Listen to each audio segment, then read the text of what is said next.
Avant de commencer cette vidéo, je tiens à rappeler que celle-ci est la suite de la première vidéo sur l'anatomie que j'ai sortie. Il n'est absolument pas nécessaire de regarder la première vidéo pour comprendre celle-ci, mais elle permet d'aller un peu plus loin sur l'anatomie et l'apprentissage du corps masculin humain. Donc, allez la voir après celle-ci si vous avez le temps, sinon je vous souhaite un bon visionnage à tous.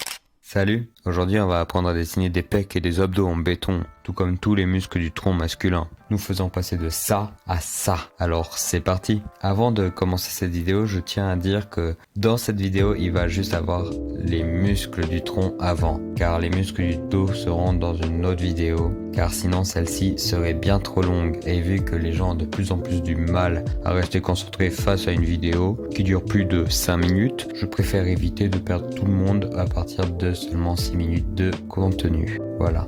Alors si vous voulez connaître l'anatomie du dos, n'hésitez surtout pas à vous abonner pour ne pas manquer la future vidéo. Sinon, il est temps de revenir à l'apprentissage. Pour commencer, il faudra faire un squelette, car il faut bien un truc pour savoir où mettre les muscles. Bon, quand je parle de squelette, je parle pas réellement du squelette en soi-même, je parle plutôt de forme et de repères pour savoir où mettre les muscles, car un peu la flemme de faire les 206 os du corps humain à chaque fois que j'ai envie de faire un personnage. Donc, pour faire ce squelette, il existe différents moyens de le faire, et c'est pour ça que je vais vous montrer ma technique et une autre, pour que vous puissiez choisir la technique qui vous convient le mieux. Pour ma part, j'ai tendance à faire un trait pour représenter la colonne vertébrale ou le mouvement du tronc de mon personnage pour ensuite savoir où placer les formes de repères. D'ailleurs, pour mes formes de repères, j'ai l'habitude de les faire en fonction du squelette humain. Par exemple, sur le trait de la colonne vertébrale que j'ai fait juste avant, je fais un ovale en forme d'œuf pour représenter la cage thoracique, un élément du squelette humain qui est vachement représentatif du tronc, quoi. Et ensuite, un peu plus bas, je fais un espèce de demi-cercle pour faire le bassin, un autre élément pour savoir où commencent les jambes en plus du squelette humain. Où commence un autre élément du squelette humain pour savoir où commencent les jambes du corps humain. Waouh, je me suis perdu là. Et ensuite, je relie les deux par un cylindre pour mettre tous les organes du ventre, quoi, tous les muscles, organes du ventre. Et voilà. T'as le squelette que je fais pour mes personnages et pour mettre les muscles dessus. Ensuite, il y a une autre technique où est-ce que on fait comme pour moi au début, on met un trait pour la colonne vertébrale ou le mouvement du tronc. Et ensuite, on remplace l'ovale en forme d'œuf par un rectangle ou un prisme droit. Ça dépend de l'angle de vue de ton dessin et de ton tronc en fait. Et par le bassin, au lieu d'un demi-cercle, on va mettre un prisme droit ou un rectangle encore une fois, qu'on va relier par un espèce de cylindre sphère un peu écrasé entre les deux en fait. Et voilà. Et dans les deux techniques aussi, j'ai oublié de le dire, on met, pour ma part, je mets deux cercles de chaque côté de la cage thoracique pour représenter les épaules. J'ai l'habitude de faire un trait perpendiculaire au trait de la colonne vertébrale pour savoir où les mettre à peu près. Voilà. Ce qui peut être fait aussi pour l'autre technique pour représenter où sont les épaules. Ça facilite pas mal. Et bien sûr, vous pouvez choisir quelle posture vous voulez à votre personnage, mais on va rester sur une posture de profil pour ma part et pour cette vidéo, car on va parler comme je l'ai dit tout à l'heure, des muscles de l'avant du tronc, c'est-à-dire les pecs et les abdos. Comme premier muscle que je vais aborder, ça va être les pecs, bien évidemment. Et tout d'abord, avant de les dessiner, il faut savoir où les placer. Et pour ça, rien de plus simple. Ils sont sur la cage thoracique. Plus précisément, en dessous des clavicules. C'est les espèces de deux os, là, en dessous du cou. Les deux os, voilà. Et pour les dessiner, il suffit juste de les représenter sous une forme d'un rectangle. Mais qui est relié par un triangle aux épaules. Car oui, les pecs sont reliés aux épaules, d'une certaine manière. Du coup, si l'épaule bouge, le pec aussi bouge avec elle, vu qu'ils sont reliés. Par exemple, si elle va vers l'avant, le pec va aller vers l'avant. Si elle va vers l'arrière, il va aller vers l'arrière. Tout en restant attaché à la cage thoracique. Et finalement... Pour dessiner le pec et comme tous les autres muscles du corps, on peut représenter les fibres si votre personnage est très musclé et sec, vraiment bien sec pour certains muscles. Et les fibres du pectoral, c'est très simple. Il suffit de se dire qu'elles commencent du point de liaison avec l'épaule et elles vont se relier là où les fibres sont attachées à la cage thoracique. Voilà, tout. C'est facile les pecs.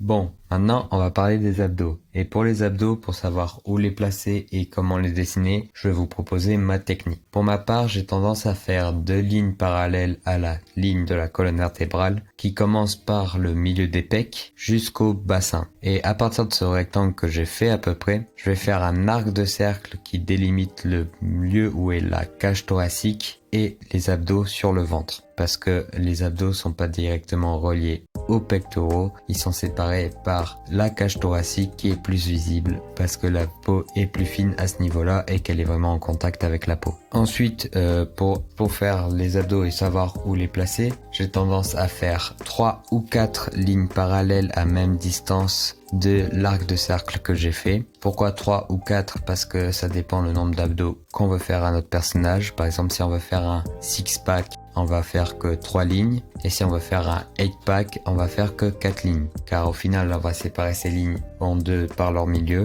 pour faire 8 rectangles ou 6 rectangles égaux pour faire les abdos. Et finalement, une fois qu'on se retrouve face à ces 6 ou 8 rectangles égaux, il suffit juste de remettre un peu en place les contours et d'arrondir les coins pour faire les abdos, sauf vers l'extérieur, vu que les abdos sont un peu comme les pecs et qui sont reliés à un autre muscle, on va faire plus vers l'extérieur, on va plus faire une forme triangulaire et les ramener un peu plus vers l'extérieur, car ils sont reliés à un autre muscle que je vais aborder plus tard dans cette vidéo.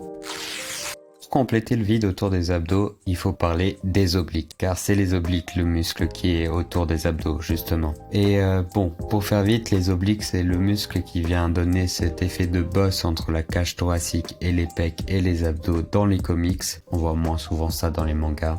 Et aussi la bosse sur le côté du corps, à côté des abdos quoi. Et pour vraiment les voir, je tiens à dire que pour les dessiner et les voir réellement dans votre dessin, il faut que votre personnage soit sec et bien musclé. Parce que sinon c'est pas très naturel et c'est pas logique en fait. Vu que ces muscles, faut vraiment, pour qu'ils soient visibles dans un corps humain, faut vraiment qu'il y ait très peu de pourcentage de graisse dans ce corps humain. Bon, sinon pour les dessiner, on va commencer par la partie qui est la plus visible, qui sont les bosses. Et pour faire simple, il faut faire 4 rangées de bosses qui font un espèce d'arc de cercle, qui sont reliés aux abdos, mais qui s'arrêtent à la 3e ligne d'abdos grand maximum, voire 2e. Vraiment, si vous voulez un truc propre. Voilà. Et ensuite, pour la bosse du côté, il suffit juste de faire une bosse sur le côté. Voilà. Pas si difficile. Et à s'arrêter pile poil au niveau du bassin pour éviter que ça soit trop long et pas bien anatomiquement parlant. Voilà. Comme dernier muscle du tronc avant que je vais vous présenter, c'est un muscle que je connais pas le nom en fait, parce que vraiment je ne sais pas comment il s'appelle et même dans mes livres d'anatomie je n'ai pas trouvé son nom. Mais je vais l'appeler le bourrelet du coup, parce qu'en fait c'est un peu à cause de lui si on a des bourrelets aussi. Mais c'est aussi grâce à lui qu'on a la V-line à peu près. En tout cas moi je l'appelle comme ça. C'est l'espèce de ligne entre le bassin et voilà quoi. Mais bon. Et bon, pour le dessiner, faut pas aller très loin, il suffit juste de faire une bosse sur les côtés. C'est vraiment bien simple à faire quoi. Voilà, c'était le dernier muscle. Bon, il a aussi les trapèzes à l'avant, mais bon, les trapèzes je vais plus les mentionner pour la vidéo du dos, mais ils sont quand même visibles un peu à l'avant, ils sont juste à côté de l'épaule et c'est les arcs de cercle qui relient l'épaule au cou. Voilà, c'est tout. Bon, dernier conseil avant que cette vidéo se termine, c'est de vous entraîner et de pratiquer et de comprendre les muscles en fait. Donc n'hésitez pas à revoir cette vidéo si vous n'avez pas bien compris certaines choses, à mettre dans les commentaires ce que vous n'avez pas bien compris, comme ça j'essaierai de vous expliquer le mieux que je peux via les commentaires. Et ensuite, de continuer à pratiquer, dessiner en fait, et si vous voulez d'aller regarder des références pour voir plutôt comment ça donne sur un vrai corps les muscles que j'ai mentionnés et comment les dessiner en fait, et même apporter votre propre style dessus. Donc comme ça vous serez un maître en la matière et serez capable de dessiner des torses partout. Et surtout si vous voulez évoluer votre anatomie, n'hésitez pas à aller voir la vidéo que je mentionnais au début de cette vidéo, car c'est toujours un plus, et en plus vous pourrez faire des bras musclés, ce qui est plutôt pas mal. Des bras musclés tout comme pas musclés, tout dépend de comment vous voulez dessiner votre personnage. Mais ça sera toujours un plus pour votre carrière dans le dessin, soit dans votre plaisir envers le dessin. Bon, voilà la vidéo terminée. C'était Gourde, je vous dis bye pour la prochaine. Et en attendant, n'arrêtez jamais le dessin. Bye!